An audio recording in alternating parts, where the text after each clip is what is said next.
Les TMS sont les troubles musculo-squelettiques. Ce sont des pathologies d'hypersollicitation de l'appareil locomoteur, c'est-à-dire de tout ce qui est bras, jambes, dos et cou.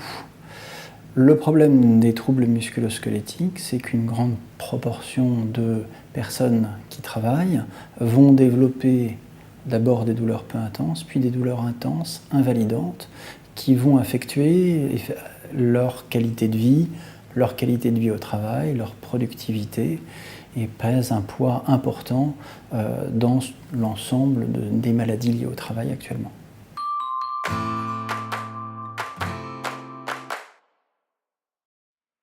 L'engagement d'une branche professionnelle est particulièrement important, puisque ça lui permet d'être à l'écoute de ses adhérents, des travailleurs en général. On voit que de plus en plus, il y a un besoin d'avoir un retour par rapport aux cotisations, par rapport à leurs investissements, dans la connaissance un petit peu des problèmes de leur santé.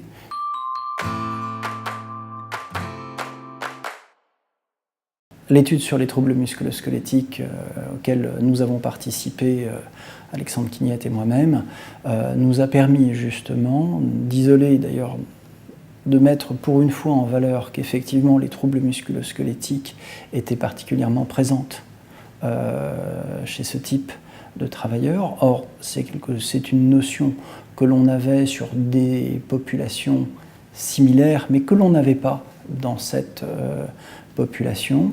Une enquête, c'est des questions qu'on pose directement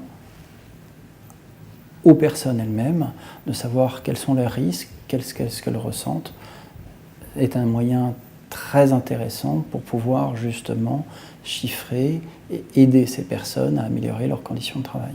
À partir de cette étude sur les commerces alimentaires de proximité, on a pu observer pour la première fois des données sur les troubles musculo-squelettiques et on a pu mettre en évidence également certains facteurs de risque et certaines actions à prioriser en termes de prévention.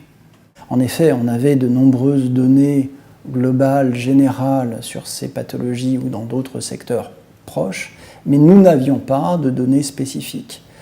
Et pour la première fois, dans un large échantillon, on a des données qui permettent de mettre en avant les facteurs de risque, les troubles musculo-squelettiques, l'importance de ce phénomène pour ces personnes qui travaillent au quotidien.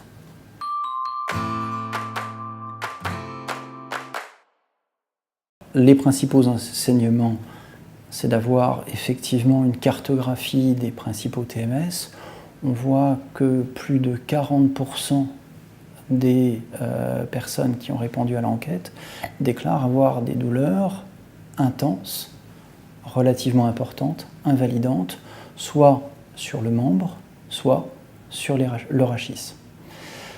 Ça, c'est une première chose. La deuxième chose, c'est qu'on retrouve les facteurs de risque connus en termes biomécaniques et également des relations difficiles avec la clientèle qui peuvent apparaître pour certaines localisations et notamment les douleurs de cou et épaules comme des facteurs de risque.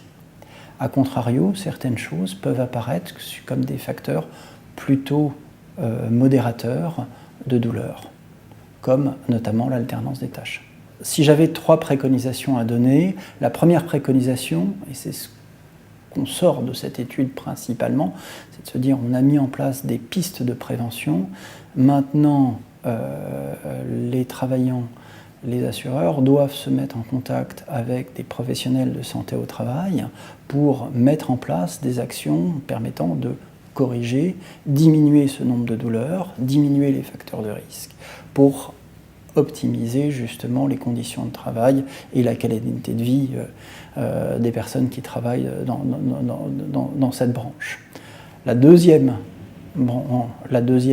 message est justement de pouvoir, avec l'ensemble des acteurs, essayer d'isoler spécifiquement, localement, en fonction effectivement des contextes et des données de l'étude, des pistes précises d'amélioration et de chiffrer en termes d'intervention ce qu'il est faisable à la fois sur un plan médical, pour la prise en charge des douleurs, mais également sur une prise en charge professionnelle, médico-professionnelle, ergonomique, psychologique. Troisième enseignement, c'est d'essayer de poursuivre un petit peu la recherche, de continuer à évaluer ces études, cet état de santé, pour vérifier ce qui va fonctionner de ce qui ne va pas fonctionner en termes d'intervention, et pour pouvoir après proposer des choses en lien entre les mutuelles et les professionnels de santé au travail aux différents acteurs de la branche.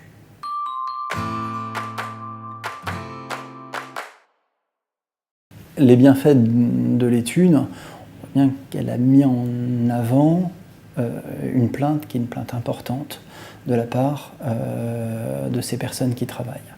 Maintenant, j'allais dire c'est une première étape. La deuxième étape, c'est de pouvoir fournir des solutions. Pour fournir des solutions, il faut travailler avec des professionnels de santé au travail pour définir des solutions concrètes et de continuer à évaluer une intervention de manière globale avec tous les acteurs du domaine.